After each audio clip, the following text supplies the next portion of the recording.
Larry Gagosian is not a household name for most Americans, but among the famous and the wealthy, and particularly among the very wealthy, he is a figure of colossal repute. He is dubious of art dealers who refer to themselves as gallerists, which he regards as a pretentious euphemism that obscures the mercantile essence of the occupation. He has always favored a certain macho bluntness and calls himself a dealer without apology. With 19 galleries that bear his name, from New York to London to Athens to Hong Kong, generating more than $1 billion in annual revenue, Gagosian may well be the biggest art dealer in the history of the world. The business, which he owns without a partner or a shareholder, or really anyone to answer to, controls more than 200,000 square feet of prime real estate. Gagosian has more exhibition space than most museums, and he shuttles among his outposts on his $60 million private jet. He's been known to observe, with the satisfaction of Alexander the Great, that the sun never sets on my gallery. That was an excerpt from this profile written on Larry Gagosian that appeared in New Yorker magazine. It's what I'm going to talk to you about today. It is titled How Larry Gagosian Reshaped the Art World. I loved the subtitle. It immediately drew me in. It says, the dealer has been so successful selling art to masters of the universe that he has become one of them. Okay, so before I jump back into this incredible profile on Larry Gagosian, I started reading it and I couldn't put it down. I was like, okay, that's a clear sign to me that I should do a podcast on it. I was not expecting to do a podcast on it. In fact, I didn't even know it existed before a week ago. I just did this live show in New York City with Patrick O'Shaughnessy. And there's this guy named Jackson Dahl who I've exchanged a few messages with. I was actually supposed to meet when I was in New York. And he went to the show. And me and Patrick were talking about this idea where if you look at history's greatest entrepreneurs, it's like, are they very introspective people? And my answer to that question was like, no, not really. They have such an extreme bias for action. They tend to just put all their energy and focus into what they're doing. And so after the show, Jackson sent this message. He says, the conversation about self-reflection reminded me of this incredible section from the New Yorker profile on Gagosian. And so he highlights this section, which I'll cover later. But I read this highlight. It is like 2 sentences. And I was like, oh, this is my kind of guy. So that made me read the profile. And then I love the profile so much, I want to talk to you about it. But this is what the highlighted section that Jackson sent me was. It was fascinating. It says, Gagosian's response was that he avoids self-reflection because that is how you, quote, lose your edge. And then it quotes this art critic who knew Gagosian and describes him this way. We think of genius as being complicated, but geniuses have the fewest moving parts. Gagosian is simple. He's basically a shark, a feeding machine. That is absolutely excellent. That is something I've noticed about a lot of people that get to the top of their profession. They master the fundamentals.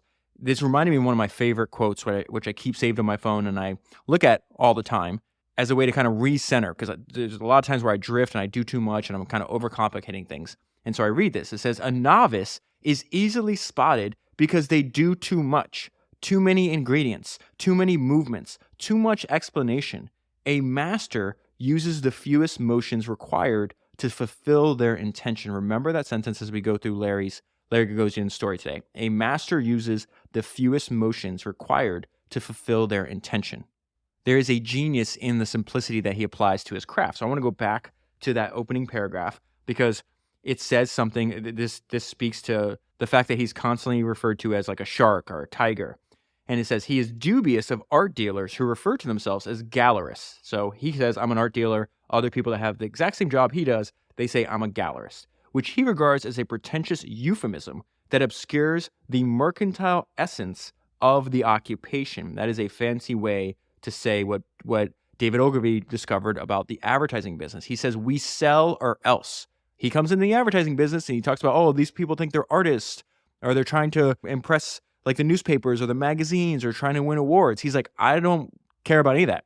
Our customers are hiring us to sell more of their product. And Ogilvy's point was that if you're an advertiser and you're focused on competing for advertising awards or you're trying to make your ads seem like a work of art, you're obscuring the mercantile essence of the occupation, which is we sell or else. That is going to come up over and over and over again because his critics, Larry Gagosian's critics, use that. They're like, oh, well, this is supposed to be about art, this is supposed to be about beauty, and he makes it about commerce. And that is a very common sense approach that Larry Gagosian has to his business because he's like, yeah, you're creating something. It is a piece of art, but at some point, money has to change hands or all of this falls apart. So let's not hide what we're doing here. We are selling a product. And then quickly before I move on to the next highlight, just this idea that, hey, he has a business, does over $1 billion a year in revenue. He's got galleries all over the world, and he owns it without a partner, a shareholder, or anyone else to answer to. Can't help but think of James Dyson in that situation. The point of what he's trying to teach you in James Dyson's autobiography, which I covered all the way back on episode 300, and I'll cover again on episode 400, is about the importance of control. What Dyson repeats over and over again is difference and retention of total control.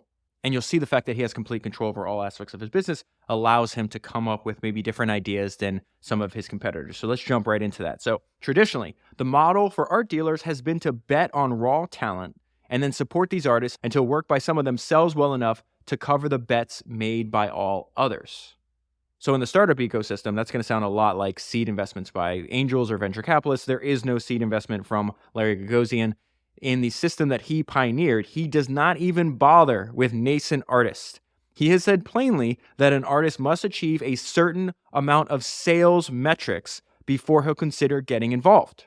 He is content to let other people do the wild catting.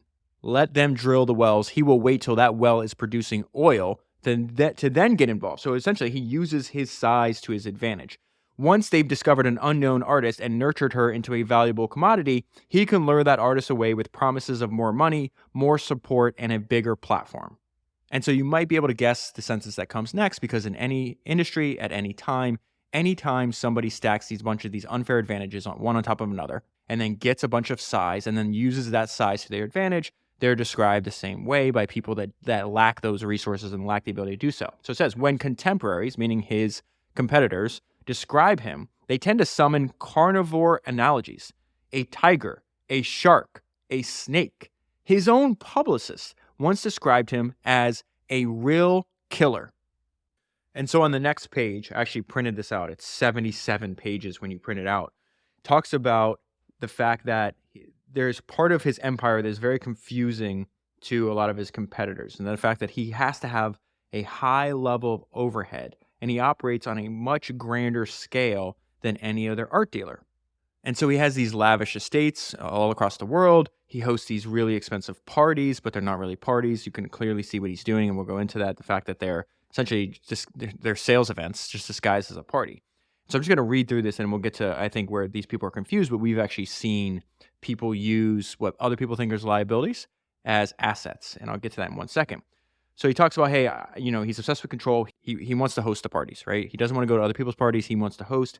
And so he has essentially his own social calendar called Larry Parties. There's a Memorial Day party at like his beachfront mansion in Long Island. He also throws a Labor Day party there. He hosts a dinner in Art Basel in Switzerland. He has a cliffside house in Capri. He throws a New Year's Eve party at his place in St. Bart's. He hosts a pre-Oscar party at his home in Los Angeles. It goes on and on and on. And so this is the line that really jumped out at me. It says, the sheer magnitude of his overhead is a source of envy and confusion. Other dealers are just dumbstruck that Larry could possibly be making any money because he has such a high overhead. And so when I got to this section, I thought about, where is the source of confusion? Like, why are they so confused with what Larry Gagosian's doing? Because if you listen to founders, like, I think this is obvious. Like, they, from the outside, they think these things are liabilities when we know that they're assets. And so if you go back, and I've done a bunch of episodes on the people that made a lot of money in shipping. So think of Daniel Ludwig, the invisible billionaire, episode 292. I've done multiple episodes on Aristotle and Onassis, and they both arrived at the same conclusion. They invested heavily in some of the world's most luxurious yachts, right? I think they owned some of the biggest, most luxurious yachts at the time that they were alive. And there's a line in The Invisible Billionaire where Daniel Ludwig, he's made multiple fortunes, but his first fortune was on owning a bunch of super tankers and hauling oil, right? And he said that he made more money from his yacht than all of his super tankers combined. What the hell does that mean? He's not even on the yacht most of the time. I think like more than maybe 90% of the time, his yacht was just circling the globe. He wasn't on it. He would use it to close deals. So let's say that you're the sovereign leader of an oil-producing country and you're spending a week or two with Daniel on his yacht, and it's one of the greatest experiences you've ever had, you're more likely to give him that contract. Just like if you're at Larry's house in St. Bart's and the walls are covered in pieces of art, and you're like, oh, I love that art. Everything around this guy is for sale. He'll talk about this over and over again. Bernard Arnault goes to his townhouse, Larry's townhouse in New York City. And he's like, oh, I like this chair. And Larry's like, okay, you can have it. This still goes on today. Things like mansions, yachts, private jets. These can be assets, especially. So this happens because I know a bunch of friends. I have a bunch of friends that, they run startups. They raise money. Usually they're raising money from, people worth 500 million, multi-billionaires. And I've heard stories. It's like, yeah, this guy wanted in on the deal. He chauffeured me and my co-founder in his private helicopter, and we landed on his Hamptons estate. And imagine you're some 25-year-old kid that did not come from a world like this. And now you have this world famous investor sitting across from you offering you a term sheet, and he just flew you in, and you're staying at his mansion in the Hamptons over the weekend. Like, you know this has influence. The principle behind all this, the principle behind the fabulous Greeks, the shipping magnates, the angel investors and venture capitalists, private markets investors, and Gagosian selling art. It's the same principle behind all of it. And so just keep that in mind as we go through the rest of the profile, because there is like, we think of genius as being complicated, but geniuses have the fewest moving parts. Gagosian is simple. He's basically a shark. He's a feeding machine. He tells you right up front, everything he's doing is serving that one purpose, which is to sell more art. He makes himself very, very easy to interface with. And he has achieved such outside success at doing so that there's a line that he's really transformed himself. It says, Gagosian has been so successful selling art to the masters of the universe that somewhere along the line, he stopped being their servant, and now he is one of them. And one thing that Gagosian understands is that outsized profits flow to people that are selling things where there isn't a substitute. He sells things that aren't even for sale. Listen to this. Unlike many luxury items, artworks tend to be unique objects. They're one of one in the parlance of the trade. So then Mark Jacobs is being interviewed for this, and he's telling the writer a story about Gagosian. Jacobs told me, Larry sells things that aren't for sale. Typically, the most coveted items become available only when the previous owner dies or gets divorced or goes bankrupt. An elite dealer like Gagosian can sometimes wrest away a treasure by offering the new owner, ideally someone he knows, everything will run on relationships. This is another huge important insight that he understood really, really early. The entire world runs on relationships. The entire art world runs on relationships. He literally builds a treasure map of where all these assets are. There's no like centralized directory on like where the great masterpieces are. And so he'll make 100 cold calls a day, mapping out who owns what, where it's at, and who I connect, and who will sell what to this other person. It's fantastic. And of course, he's sitting in the middle, creating the market, and it makes money on both sides. It's insane. So it says, elite dealer like Gagosian can sometimes wrest away a treasure by offering the owner, ideally someone he knows, a whopping premium. If you want a specific art piece, you call Gagosian to help you find one hanging on someone else's wall, and then you make the owner an offer that he can't refuse. If the owner does refuse, you then double the offer. And then if he refuses again, you double it again. It is the super rich equivalent of ordering off the menu. And then there's another surprising aspect that Gagosian built his business around, and it's the fact that there is status anxiety. Think about it. He built a business around the person who already has it all. They have all the money, they have all the toys, yet there's still, even at that level, status anxiety that is not spoken about. Listen to this part. Gagosian maintains his influence by attending to the discrete status anxiety of the buyer who already has everything. People in the art world are incredibly insecure. The richest guy walks into the room. He wants a certain painting, but he cannot get it. Immediately, he becomes insecure. This is part of what Larry does. He exploits that. A friend of Gagosian's describes attending a dinner party at his Manhattan townhouse, along with a fabulously wealthy tech founder, and witnessing a look of real consternation on the young man's face as it dawned on him that, for all his money and power, he was not as connected as Gagosian. This tech founder has more money than Gagosian, even though they're both very wealthy, right? But Gagosian has something that he lacks. He has this social status. He's in the right, quote-unquote, circles. And so this is the crazy part. Talking about Gagosian, he inverted this thing where normally the art dealers were trying to emulate their clients. Larry's clients are trying to emulate him. And of course, this next section is so important. Of course, there is always a blueprint.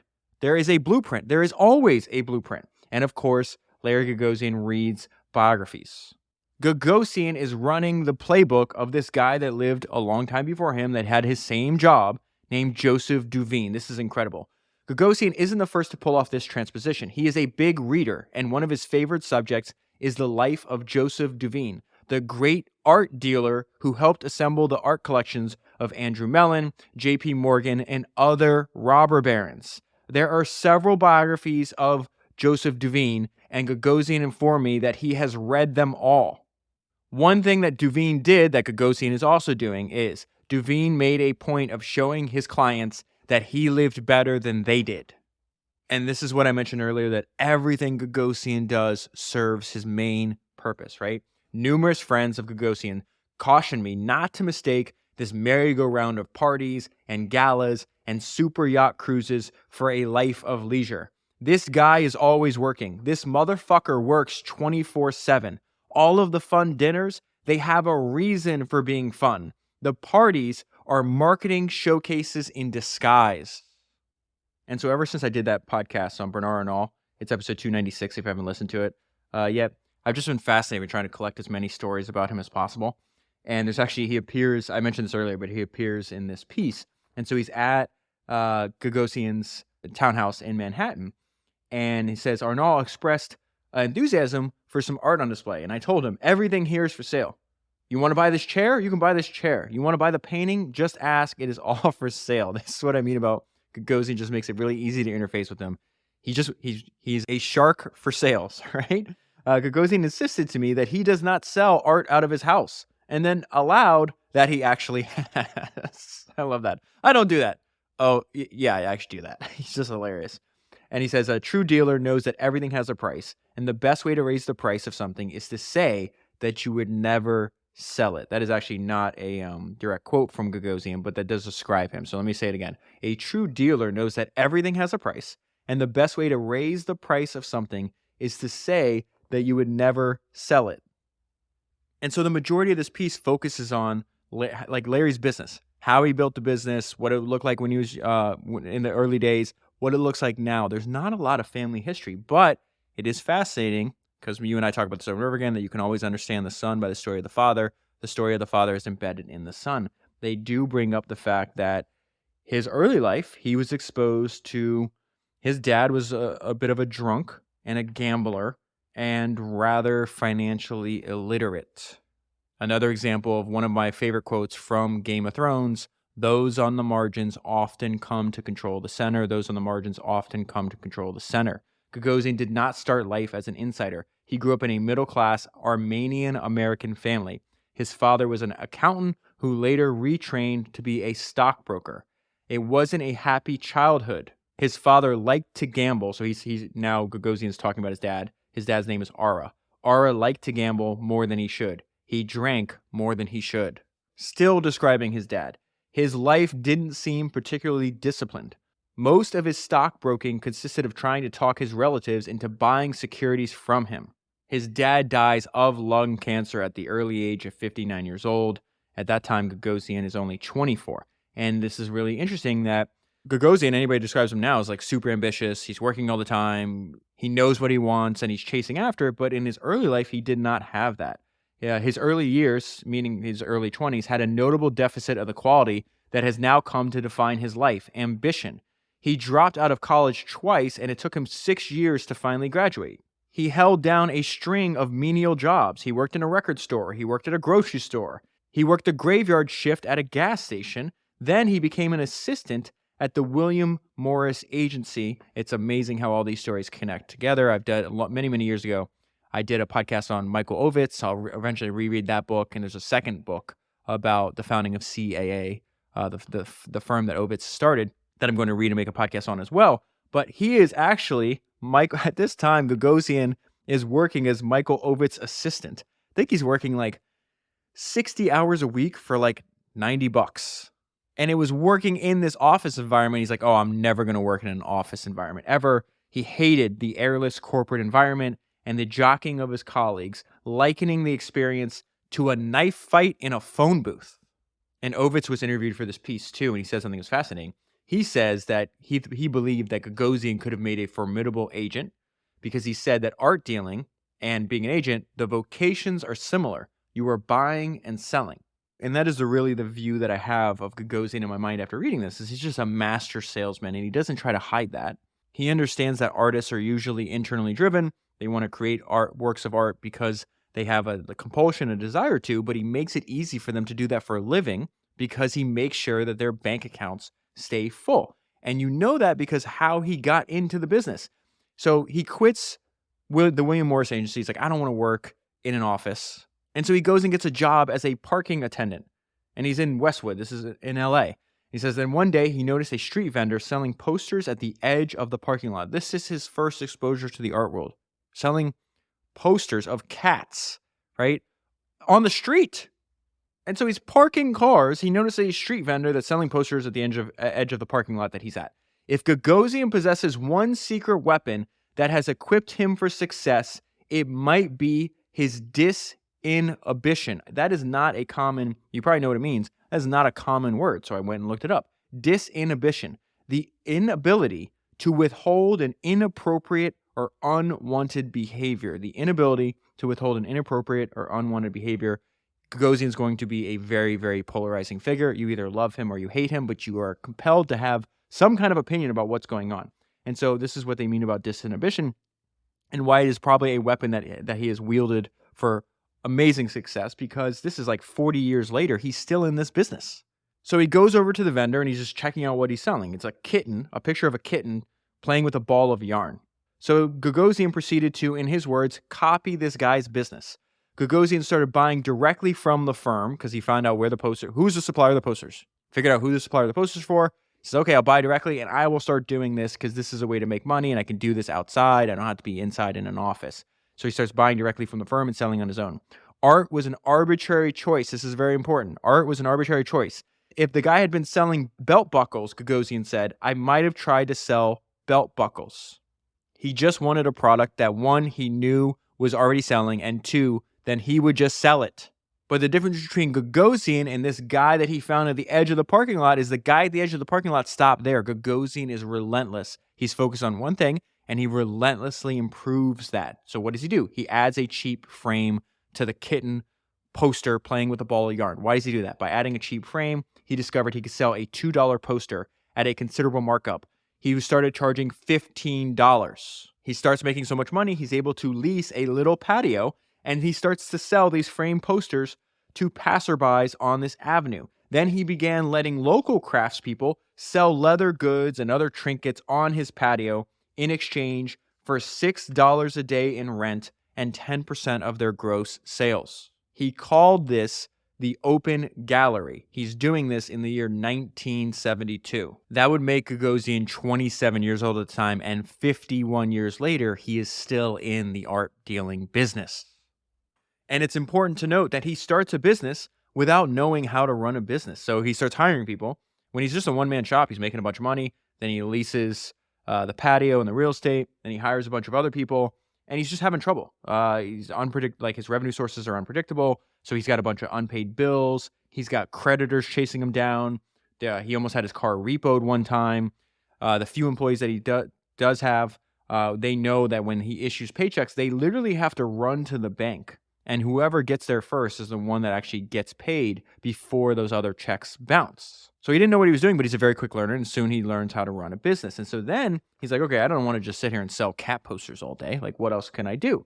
And he figures out this is how he becomes a very, very novice art dealer. And so his interest into fine art, he starts carrying mostly prints and photographs. And he's doing this at a time where there's, in the early 1970s, in LA, there's a lot of they call them young Hollywood types, who were starting to collect art. And they would get drawn in by something in the window outside of Gagosian's gallery, if you want to call it a gallery at this point. And then they find themselves in conversation. It says they find themselves in conversation with the eager, gregarious proprietor. Gagosian had no training in art history, but he was a quick learner. And so this woman that he was dating at the time said, next to his bed, he had all these stacks of art books. He was really studying. And so in addition to books, he's also reading all the trade magazines, trying to familiarize himself and trying to teach himself this industry. And this is actually really important because as he's looking through a magazine one day, he comes across a series of photographs he liked. This goes back to his disinhibition. So he's like, oh, I'm just going to cold call this guy. So he looks up who the photographer is. It's this photographer in New York named Ralph Gibson. And Gagosian gets Gibson on the phone and says, hey, I've got a gallery in the West Coast. Your stuff's only available in New York. Why don't we do an exhibition, a West Coast exhibition of your photography, and we do it at my gallery. And so at the time, Gibson is selling prints to his work for like $200 a pop. And he says, okay, I guess we can do this. What's the downside? But you have to buy 3 or 4 of these as a guarantee to make sure like it's worth my time. And so Gagosian does something very smart. He immediately gets on a plane, goes to New York with a check in hand to meet Gibson in person. This changes his life. A cold call changes his life because Gibson at the time was represented by maybe the most legendary or one of the most legendary art dealers in New York at the time, this guy named Leo Castelli. A description of Leo Castelli in those days in the art world, they called him the Pope of art dealers. And then immediately, because Gagosian knows that building relationships run everything, you have to build relationships, he starts building a relationship with a much older art dealer, and Leo took a liking to him. And so Gagosian talks about why Leo could, build relationships with any young art dealers. Like, why is he doing that with you? And then this goes back to the main theme, what got me interested in reading this profile to begin with. Genius is easy to understand. He makes himself unbelievably easy to interface with, just like Steve Jobs did. Steve Jobs did it in 3 words: insanely great products. If you're interested in building insanely great products, come work with me. If you're interested in buying insanely great products, buy my products. He's so easy to understand. And so Gagosian says that his impatience with the art world pretense may have endeared him to Leo Castelli. I did not do a lot of blah, blah, blah. I think my bluntness appealed to him. So they start building a relationship. Gagosian got on the plane. That is so important. Get on the plane, gets to New York. So now he's building this relationship. He eventually moves. He moves his entire operation to New York. I think he's 40 when he does that. And so he's spending a lot of time in New York with Leo Castelli, and they're walking down the street. This is going to be another very, very important relationship. And he notices that Castelli says hi to this guy walking in the direction. And Gagosian says, "Who was that?" And he says, "That is Cy Newhouse. He can buy anything he wants." Cy Newhouse actually owned, or I think he used to, I don't know, he's passed away now, but he had a media empire, and he actually used to own the New Yorker. In fact, I'm doing some research on this Anna Wintour episode, and he actually hires Anna Wintour and puts her, I think, the head of Vogue. I may have that wrong, but when I do the Anna Wintour episode, I'll make sure I get it right. So anyways, it's just fascinating how they all connect. So he's like, "Oh, that was Cy Newhouse. He can buy anything he wants." Go back to disinhibition. Gagosian immediately doubles back and introduces himself and says, "Give me your number," without an ounce of blah, blah, blah. It was one of the most fateful introductions of his life. And so Cy Newhouse will appear again. I want to go into another genius thing that Gagosian did. And essentially, he created his own niche. And it's completely different what his mentor, Leo Castelli, was doing. So think about this. It says, Leo Castelli specialized in what is known as the primary market. He guided the careers of living artists and sold their new work in exchange for commission. He took pride in spotting talent. And so Castelli would find an unknown artist, say, "Hey, I want to represent you." And usually the commission percentages, vary. But for the primary market, right, a piece of art that has never been sold before, it's kind of crazy. But the artist will give up about 50% to the art dealer, like a Castelli, right? But what Gagosian realizes is you have to do what you can where you are with what you have. And he's like, "I can't do that because I don't have any relationships with artists." So his niche is going to be the secondary market, and he's going to drastically expand, and this market's going to explode. And this is where the base of his wealth is going to come from. Gagosian had no relationships with artists, so he couldn't be a primary dealer. What he did have was a gallery in Los Angeles, access to an untapped ecosystem of West Coast collectors, so collectors in their parlance, you and I would call that customers, okay? And Gagosian had chutzpah. Castelli was aristocratic and civilized. Gagosian was a tiger.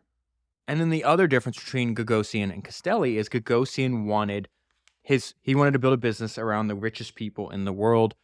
Castelli said that one of the best skills and traits that Gagosian had was the fact that he knew how to deal with very rich people. And this is why he wants to deal with very rich people, because he's like, well, who owns all the art? If I build relationships with people that already own the art, I can convince them to sell it. And in doing so, I'm creating my own market. In pursuing a very rich clientele, Gagosian carved out a very different niche from Castelli's, one that harked back to Duveen, that's Joseph Duveen's relationship with the robber barons. Remember, he's reading the biographies as well, essentially going to run Duveen's playbook. The secondary market involves the buying and selling of previously owned work. Castelli had little interest in it, and this is why it was seen as a low-status thing. This sounds crazy to us today, but at this time, The secondary business was perceived as a backwater by dealers. It was considered a bit distasteful, and it was also considered distasteful in Joseph Duveen's day. Duveen had supplied his nouveau rich clients, which are the robber barons, right, who in many cases came from poverty, now have more money, but they don't have any culture, they don't have the name, they don't have the lands, they don't have the titles, right? So it says Duveen often supplied his nouveau rich clients by obtaining old master paintings from noble European families that had fallen on hard times. So it was looked at as low status and distasteful from people that may have been short on money but high on like social status or titles and all, like the old way we thought about wealth. But Duveen didn't care about that, and Gagosian sure as hell doesn't give a shit about it either. And so the thought that came to my mind as I'm in this section, like if you really think about what's happening in Gagosian's career, it's like, oh, this is an opportunity that's hiding in plain sight that is ignored by the establishment, and they have all these funny rules for why they want to ignore it. And Gagosian's just coming in from like a blank sheet of paper and is like, I don't care about any of that. This is clearly a good idea. You have all this inventory that has been sold previously. It's hanging on people's walls. There's this huge giant market. I'm just going to figure out where everything is, and I'm going to match the buyer and the seller. It reminded me of when I one of my favorite books. I've done it multiple times. It's probably, if you've read it, it's probably one of your favorite books too. It's episode 255. It's Sam Zamuri, the Banana King. And it's the book, The Fish That Ate the Whale. And if you think about that, he came to this existing business. The banana trade was not a new business, right? There was already a monopoly in the banana trade. But he's coming as a 19-year-old penniless immigrant. And there's a line in the book where he's like, well, he saw a market, and the reason he thought this market existed was because they called it a calculation based on arrogance. And it's this idea where you have the monopoly players throwing these bananas away that are perfectly good. They're just throwing them away now because they're not going to be good 2 or 3 days from now. And so let me read from The Fish That Ate the Whale, because I think it's very similar to what is happening in this story. As far as he was concerned, ripes were considered trash only because Boston Fruit and similar firms were too slow-footed to cover ground.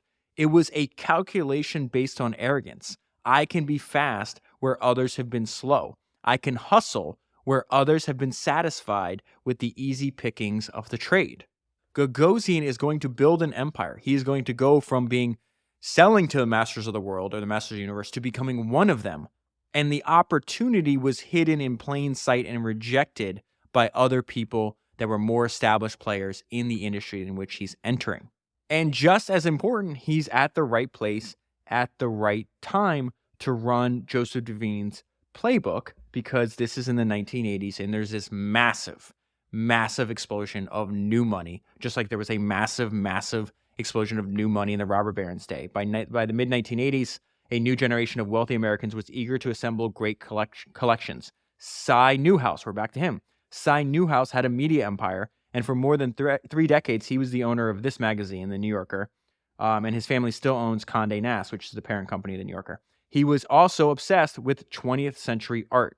And so what is the service that Gagosian is supplying to people like Cy Newhouse? The service that Gagosian provided was not scouting out the primary market. That market is already served. Why am I just going to go in there and compete with everybody?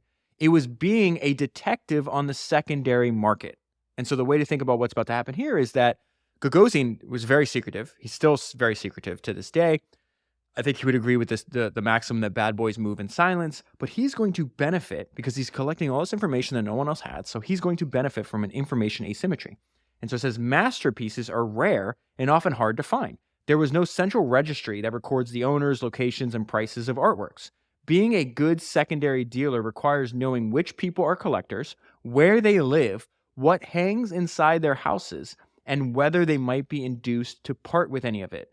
Gagosian excelled at the hunt. That is what they call this process, the hunt. And because Gagosian doesn't have any disinhibition and he doesn't apply other people's ethics to what he's doing, or other people, like this might be a violation of some social order that he doesn't give a damn about. Like a secret society, the art market was governed by obscure social codes. And Gagosian was so unbound in his energies and so shameless in his tactics that he immediately attracted notice and controversy. The telephone was his instrument of choice, and he made 100 cold calls a day, sniffing out the location of artwork, lining up buyers, and then haggling with the owners until the work shook free.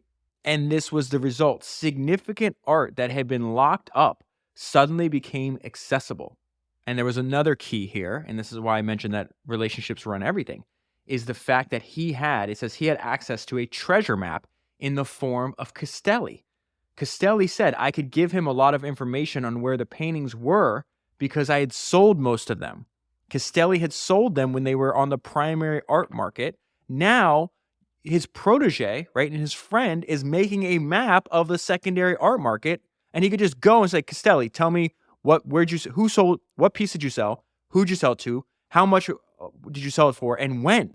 And so now he has this map. He has this disinhibition personality tendency. He is completely default aggressive. And so it says, now he's moved to New York, it says he sometimes showed up at dinner parties into which he wasn't invited. He developed a reputation for wandering away from the festivities at private homes and would take secret Polaroids of any impressive art that he spied on the walls, and then he'd offer those works to his collectors. Think about how crazy that statement is. We need to pause here. This guy shows up to a party he is not invited to. He then leaves the dinner table, walks around your house, secretly takes pictures of your artwork. The next day, gets on the phone, calls up a bunch of people, says, hey, do you want to buy this Jason Pollock or whatever artist name? How much would you give it? Then he's going to call you and say, hey, great dinner party. Would you take $5 million for that painting that's hanging over your couch in your second living room? His hunger, aggressiveness, and stamina were so conspicuous that people began referring to him as Go-Go. And then what I love is throughout the piece, you got to read the whole piece. I'll link it down below. But he's always like, Gagosian will first like deny that he does something. He's like, oh, I don't sell things out of my house. And he's like, then immediately says, yeah, I sell things out of my house. And so then he does the same thing here where he's just like, I didn't go around secretly taking pictures of people's houses. And then his friend who's interviewed, this guy named Douglas Kramer, says, I was in Larry's office once and I saw Polaroids of pieces that were in my house.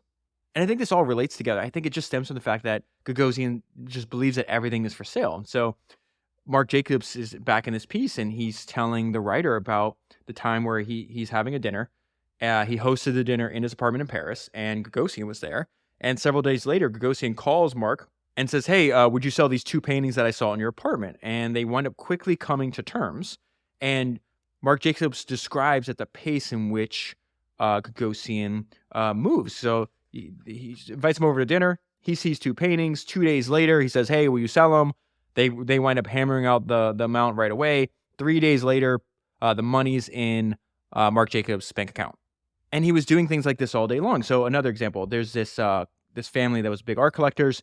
They wound up making their fortune in selling sheet metal. And so the way Gagosian established a relationship with them is very simple. He knew their names, knew they were art collectors. He looked up their name in the phone directory, and he just cold calls them and offers to buy a specific painting that they owned. And they're like, well, if you can get $11 million for it, we'll sell it. He hangs up the phone. He then picks up the phone again, calls Cy Newhouse, and sold him the painting for exactly $11 million. Now, the commission rates on the secondary market are usually not as high as they are on the primary market. And, you can negotiate just like anything else. For this kind of transaction, there's other references in the piece. Highly likely it's somewhere around a 20% commission. So you could think about that. He just made $2 million by making 2 phone calls.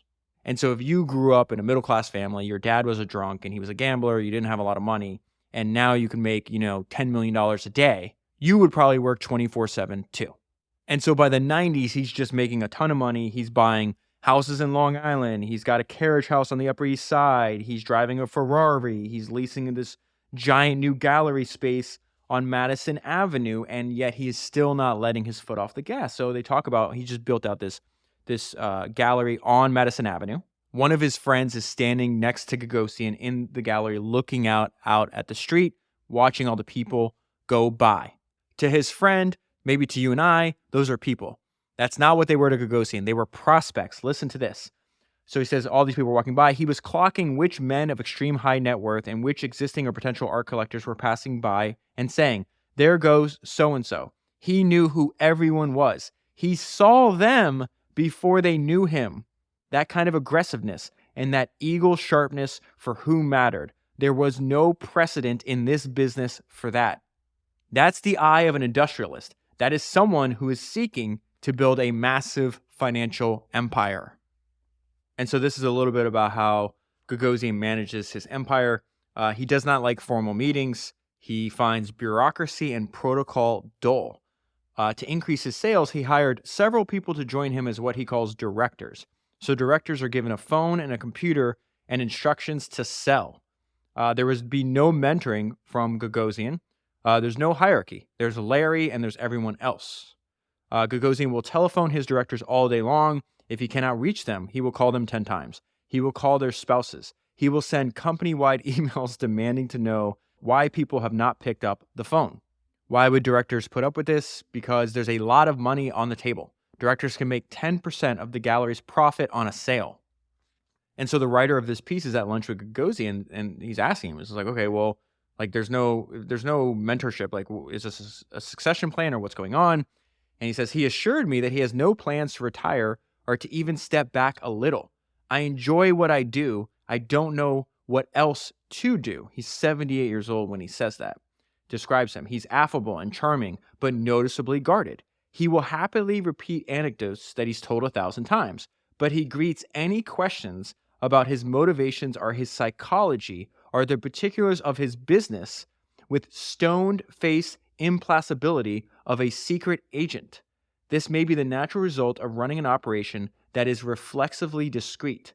Gagosian reaps huge profits from asymmetries of information, but fundamentally, he does not seem to be an introspective person. Gagosian says that he avoids self-reflection because that is how you lose your edge. And then there's that line from the art critic that knew Gagosian. We think of genius as being complicated, but geniuses have the fewest moving parts. Gagosian is simple. He's basically a shark, a feeding machine.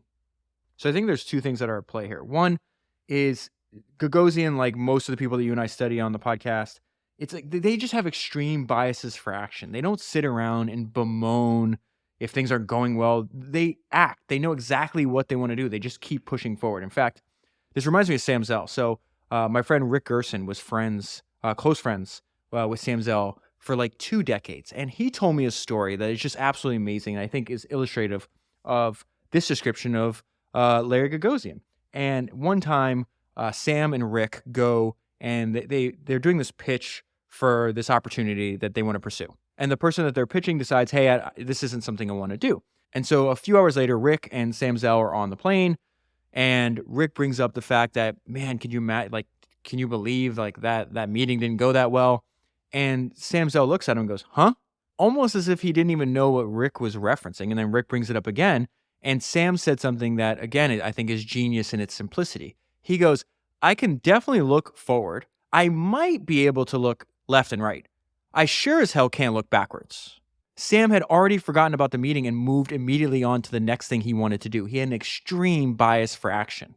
And I can't help but go back to this line. We think of geniuses as being complicated, but geniuses have the fewest moving parts. Gagosian is simple. He's basically a shark, a feeding machine. And so relentlessly and automatically he's on to the next thing. It reminds me of this line that I read in one of the Warren Buffett biographies that I think is also really, really important to remember. Genius lies in ignoring the unimportant. Looking back at a bad meeting is unimportant. The important thing is moving forward always. And then another thing that's genius is finding value in unexpected places. One of my favorite lines in Peter Thiel's book, 0 to 1, he says, the single most powerful pattern I have noticed is that successful people find value in unexpected places, and they do this by thinking about their business from first principles instead of formulas. And so he actually, almost 30 years ago, Gagosian actually hires a scholar, and this is why. The Picasso biographer John Richardson became a consultant for Gagosian's gallery. Hiring a scholar was unconventional but clever. Richardson curated a series of landmark Picasso shows, which drew an estimated 100,000 people. To assume that Gagosian was motivated purely by his love for Picasso would be to miss his grasp of the subtle physics of his business. The historical shows were advertisements for the gallery, affiliating the Gagosian name with some of the greatest artists of all time.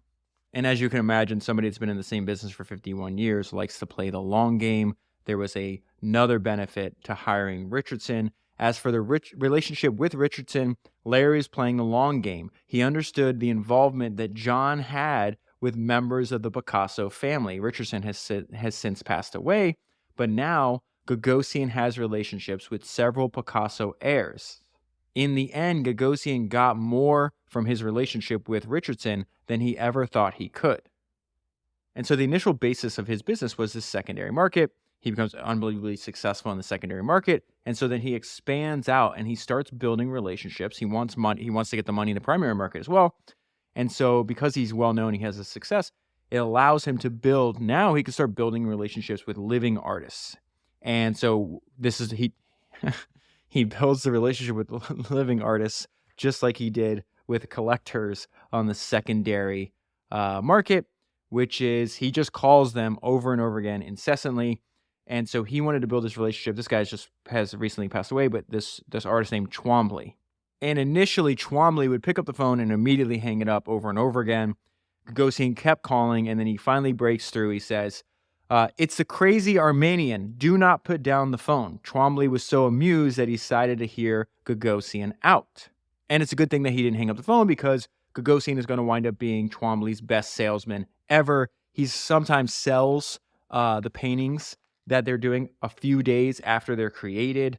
And then this is the kind of financial arrangement that they came to. Money is the basis of everything. Gagosian had secured a commission rate of about 30%, so he'd throw these shows for Twombly in his gallery. He winds up selling 10 paintings in a night, and he would make $15 million a night. And then it goes on to describe this behavior that is, looked down upon by other art dealers or competitors. And his whole point is like, listen, if I have size, like if I have an advantage that my competitors lack, of course I'm going to use that. And of course they're going to get upset at it.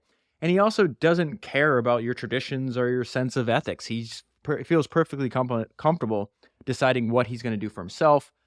So it says, he poached artists with reckless abandon. One advantage of having satellite galleries is that he could offer shows in other cities to artists who already had New York representation. Gagosian scorns any suggestion that luring artists away from other dealers is unsportsmanlike and resents any dealer who tries to burnish his ethics on my hide. And so he constantly expands this idea that, hey, I admit that this business runs on the money, right? The rest of the art world tries to hide that fact, even though they're after the money too.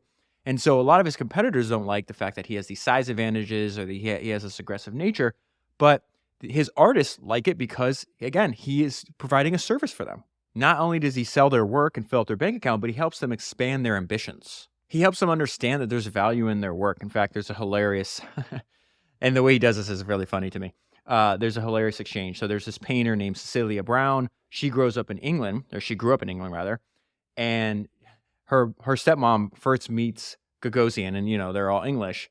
And this is how they describe him. He's so American. The looks, the attitude. He is very male. And so he takes on Brown as a client, and the first thing he tells her is like, hey, your paintings are too cheap for my customers. You need to raise your prices. And they wound up having a really good relationship, but she winds up leaving after 15 years because she said that he was too commercial. And if you read this piece, I don't think Gagosian cares about that description of being too commercial because he talks about the fact that he says, after all, art is just money on the walls. And he says that 3 or 4 decades after he's been in this industry, but he was like that from day one, where he's just like, I don't hide the commercial nature of this entire industry. And so it's good for artists. He helps artists make a lot of money, but he also helps collectors make a ton of money. And so there's all these like master of the universe types that are interviewed for this piece. And David Geffen is in here. And I just got to read these parts to you from David Geffen. I did his biography, The Operator, a long time ago. I think it's like episode 111 of Founders or something like that. I should read it again.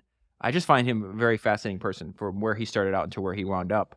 I'd love to meet him actually, but he's just a character, and I love characters. And so David's on the phone with the interviewer, and he says, when I reached David Geffen by phone, he counted out loud. He was talking about all the pieces. He just, David has houses all over the world. He's got that giant yacht. So he's just sitting in his apartment in New York on the phone, and he's just counting off all the different pieces that either bought or sold by Gagosian for him. So it says he counted out loud, 1, 2, 3, 4, 5, 6. 6 pictures just in this apartment. I've spent an incredible amount of money buying pictures from Larry, Geffen told me. I've never overpaid for anything. For me, they've been incredibly good investments. Most of the money that I've given away, which is well over $1 billion, I financed by selling paintings that I owned. And so for the next 2 pages, I think I highlighted almost the next 3 pages, I've already highlighted almost the whole thing. This is excellent. And there's a lot of, I think, lessons in here. So first of all, we talked about the fact that Gagosian started his business at the beginning of this massive bull run. So part of the reason that Geffen's bets have paid off so extravagantly is that Gagosian's tenure in the business has coincided with a period of staggering growth in the price of contemporary art. In 1980, when a Jasper Johns painting sold for $1 million, the deal made headlines because it was the first known instance in which a work by a living artist had broken 7 figures. Okay, so 1980, a painting by a living artist is sold for $1 million. 30 years later, 2010, Stephen Cohen purchased another painting by Jasper Johns for $110 million. And so Gagosian makes the point that, 1980, huge bull run, but it's not all up. There's like ups and downs, right? Overall, the arching theme is obviously up and to the right, but he does something smart. He goes to where his customers are. There were subsequent dips, to be sure, but each peak has been higher than the other one that preceded it. In 2012, he opened a gallery on the grounds of some French airport I'm not even going to try to pronounce. It's an airport for private jets outside of Paris where his clients can buy art upon landing in their private jets. Everything this guy does, he just makes one smart move after another. It is very logical, very easy to understand. I'm going to call it simple, and I don't mean that as a pejorative. There's a genius in this guy's simplicity. He's just constantly looking for an advantage after advantage, regardless of what's going on, even during downturns. So here's David Geffen's not done. He's still in the story, okay? So even during downturns, he has found ways to thrive. After the Dow Jones dropped in 1990, Geffen, listen to how they describe Geffen, right? Geffen, still as liquid as the day is long. Geffen, who was still as liquid as the day is long, swooped in looking for bargains. According to Gagosian, staff at his Madison Avenue gallery used to joke that when David Geffen stopped by, it meant that they would make payroll this month. And then during the same time period, Cy Newhouse was still alive. Him and his wife moved into like this apartment that had all these windows. And Larry goes to visit him, and he does not like that he has all these windows. Why? Because if you have windows, you can't hang up more art. This guy is a shark. He's so easy to understand. Larry said, "Don't you find this view a bit boring?" It's a view of the East River. "Don't you find this view a bit boring? Why do you need so many windows?" Windows are the enemy of the art dealer. But even the fact that they have less space on their walls, Gagosian turns that into advantage. The Newhouses sold off part of their collection to David Geffen, including many paintings that Gagosian had helped the couple acquire. He's making money coming and going. Do you see what's happening here? For these artworks, Gagosian landed a repeat commission. "I don't like to sell paintings to the museums," he said. "Then I can't get them back." Repeat serial commissions is a massive part of his business. He's just making money over and over again, selling the same thing for higher prices over and over again. In 2003, Stephen Cohen bought a Jackson Pollock painting from David Geffen for $50 million. These numbers are insane. Okay, so 2003, Stephen Cohen buys a painting from David Geffen. 3 years later, Gagosian asked Geffen if he'd ever sell this other painting that he owned. Geffen said, "I'd suppose if you got me $140 million. Stephen Cohen bought it that day. And this sentence describes why I'm reading all this to you. This is a lucrative situation in which to serve as a middleman. As David Geffen put it, if Larry represents the owner and you want it, you've got to buy it from him. And as Gagosian recognized, the competitive drive of self-made billionaires does not go into remission once they've made their fortune. And this also speaks to how well Gagosian knows his customer and how well he knows human psychology. He seems to have understood that a certain kind of client is so unaccustomed to being told no that rejection can actually become an enticement. That is a very, very old idea. The longest book I've ever read for the podcast, I think it's episode like 98, maybe somewhere in there, 97. It's Enzo Ferrari. It is a 1,000-page biography of Enzo Ferrari. It's so hard to find. I went to try to find another copy recently. I was unsuccessful in doing so. I'm going to read an excerpt about what Enzo Ferrari, when he was alive, understood about marketing. It still resonates to this day, and it's exactly what's happening in where we are in the story of Larry Gagosian. It says, "Ferrari was an absolute marketing genius. I remember one visit from a very important and wealthy American client. The factory parking lots were filled with unsold cars, which we tried to hide from public view. The American said, Enzo, I would like to buy a Ferrari. Ferrari replied, yes, of course. But we have so many requests, I'll do what I can, but I'm afraid that you'll have to wait several months before you can buy one. That was because a Ferrari must be desired. It cannot and must not be perceived as something that is immediately available. Otherwise, the dream is gone. In order to maintain the exclusivity of the brand, production has always been lower than the requests of the market. For a certain kind of customer, being told no when they're not used to hearing no makes them want it more. And Gagosian uses that tactic over and over again. People are always asking, hey, how can I see this? How much it is? It's like, oh, it's not for sale. And so it says, this is how Larry was able to lift the market. By conjuring an atmosphere of unpredictability and intrigue, Gagosian imbues the dealing process with excitement and creates a sense that when an opportunity finally presents itself, you must seize it immediately at any cost. When a VIP spots something new on the wall, they would say, Larry, is that for sale? And he'd say, yes, but only until Tuesday. The message was clear, move fast. We bought our first Picasso painting from him in that manner. And then what's crazy is this success that he has, this outside success he has compared to all the other art dealers in the world. It becomes a self-fulfilling prophecy where he becomes a brand, and so therefore he's able to raise the prices of what he's selling just because he's associated with it. Listen to this. Even with secondary sales, Gagosian can demand a hefty commission. The mere fact that he is the dealer endorsing and selling a work enhances its value. Whereas Gagosian started his career by adding a cheap frame to inflate a poster's price. Remember the cat posters that he was selling, for $2, or he adds a $2 frame, and then he increases the price all the way up to $15, right? Eventually, it's his own brand that justifies the markup, meaning the fact that he is the frame. A dealer who is friends with Gagosian told me that collectors know that they're paying more when they deal with Larry, and they're still happy to do it. I have tried, so this guy's trying to sell paintings too because he's an art dealer. I've tried to sell the exact same painting to the exact same collector and failed. And that person then went and bought it from Larry with a significant premium on top. Willing to pay more for the exact same thing, that is the definition of a great brand. They're telling you Larry Gagosian is a brand. And he also finds himself to be in a unique position where he's the brand, but he's also the market too. He guides the prices. So a lot of this, check this out, I didn't know this. The lack of transparency in pricing is one of the reasons that the construction of value in the art world can be so opportunistic and imprecise. Most publicly reported prices come from auctions, but auctions are estimated to account for less than 20% of the market. That is why he is always collecting information. He's collecting a ton of information and he's sharing none. And this is some of the most bad boys move in silent shit you'll ever hear. People close to Gagosian have sometimes been taken aback by his cloak and dagger tradecraft. Veronica Webb, the model who once dated him, told an interview about a time when a helicopter landed on their lawn. Gagosian told her that he had to go look at a painting. When I asked him which collector and which painting, he wouldn't even tell me.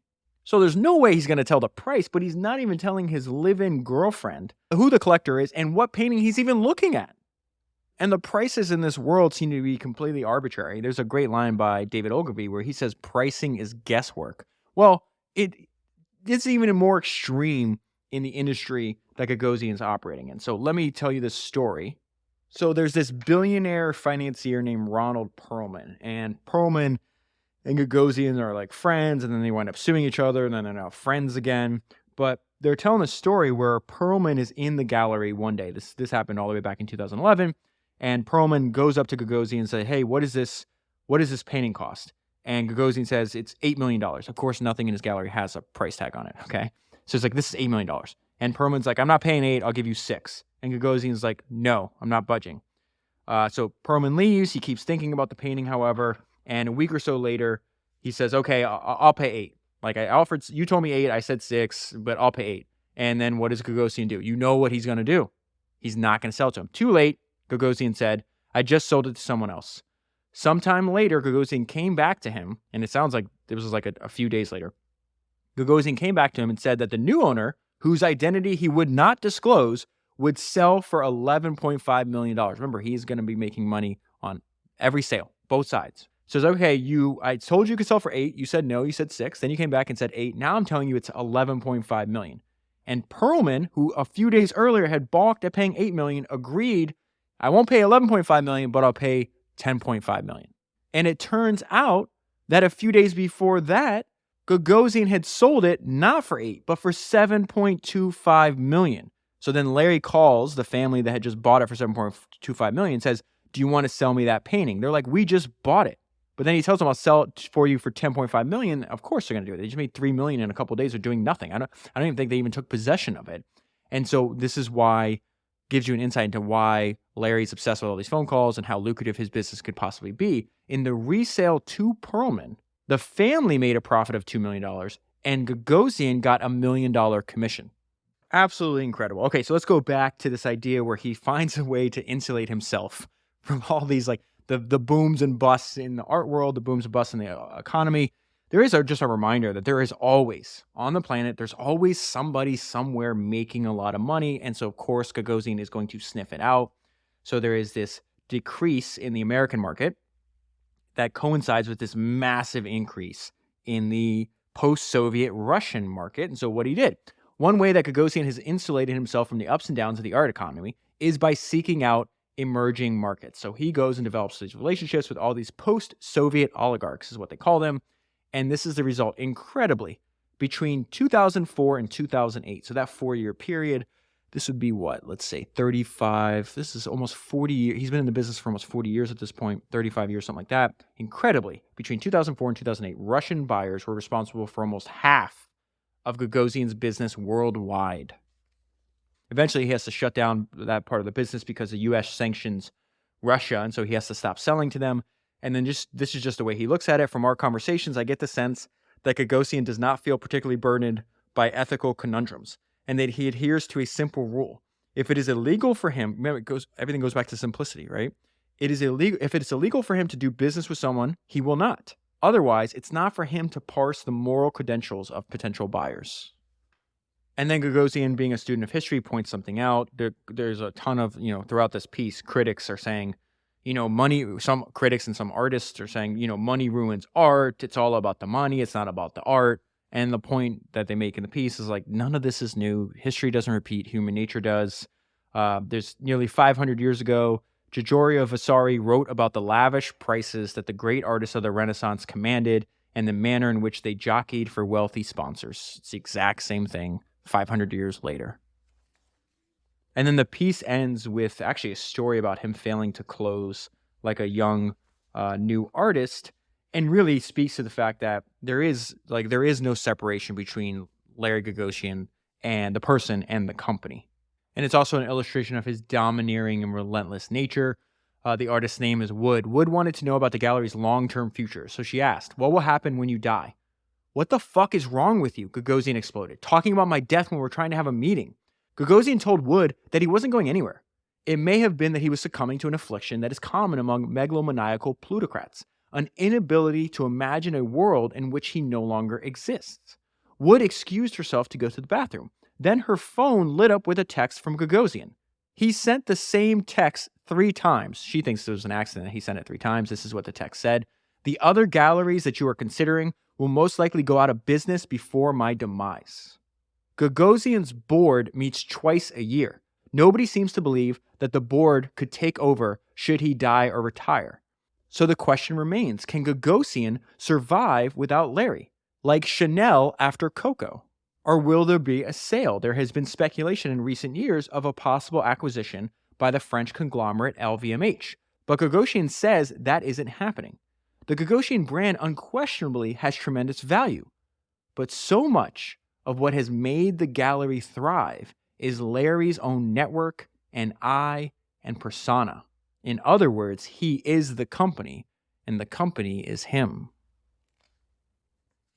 And that is where I'll leave it. Highly recommend reading the entire piece. I absolutely loved it. I thought it was incredible writing. I will leave it linked down below. That is 325 down, 1,000 to go, and I'll talk to you again soon. Okay, so real quick, in case that you want to get access to my version of Readwise, which is called foundersnotes.com, you go to foundersnotes.com to sign up. That's founders with an S, just like the podcast. So foundersnotes.com. So when you sign up and you get access, I'm going to tell you what are the features that I use the most. And so at the very top is the main feature, the one I use every day. And it says search highlights, and there's a search bar. And very simply, I just search by whatever keyword that I'm thinking about. So it could be about hiring, about marketing, about obsession. Could be about a specific entrepreneur like Rockefeller, whatever I happen to be thinking about or whatever problem I need to solve at the time. So like the greatest example, and I actually made like a 30-minute like short AMA about this. It was asked like, how do history's greatest founders think about hiring? And so if you type hiring in that box, you'll see what did Jeff Bezos say about it? What did Thomas Edison say about it? What did the people that founded PayPal say about it? What did Estee Lauder say about it? And on and on and on. And so I think that's pretty self-explanatory. Again, this is a product for people already running successful companies. I think I don't have to elaborate. You already know what the value of that would be. So the highlights feed is searching the highlights is what I use the most. Now, the thing I use the second most is called the highlights feed. And the highlights feed, I'm loading it right now, essentially is just like these little, almost like tweet-sized highlights from all different books. And so it is completely randomized. And it's almost like you have history's greatest entrepreneurs speaking to you. And then just read through them and see what thoughts respond. So like the first thing that came up was actually, it's actually a highlight from one of Warren Buffett's shareholder letters. He's talking about diversification and its relation to risk. The next highlight is a quote from Ed Catmull, the founder of Pixar, talking about he didn't even realize at the beginning of his company how poor the communication was, and that there was things going on in his company that his employees were not telling him, and his thoughts on how to fix that. Then there's a quote from a book that I read like 6 years ago, and it's actually the biography of Alibaba, and he's talking about the importance of listening, and that poor listeners actually have second-rate negotiation skills. And so that is the second most used feature for me personally. This might be different for you. Third feature, books. You have a list of all the books that are in there. I think right now it says I have 307 books in here. I still have a bunch I need to put in. And then that's very simple. Like I just went through. The reason I reposted the Mike Bloomberg episode, for example, is because I've been rereading the highlights.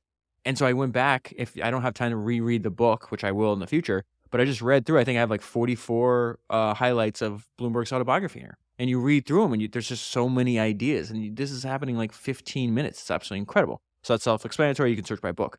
The last feature that I use the most is the favorites feature. I have 20,000 highlights. There's a ton of information in here.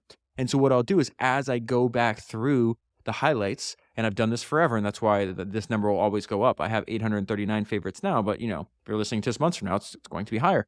And whether it's through searching, whether it's through rereading the highlights on a specific book, or through the highlights feed, which is the random, just showing me like the random highlights that I've done. If there's something that's like, damn, that's a good one, I really want to remember that. And so I highlight it, right? Or excuse me, I favorite it. And then now that goes into the favorites feed. So then I have an even more like specialized feed of ideas and highlights from different books all on one page. So again, need to reiterate. I think if you are like me, and there's a good chance that if you're listening to this, you're like me. If you're like me, you're already running a successful company.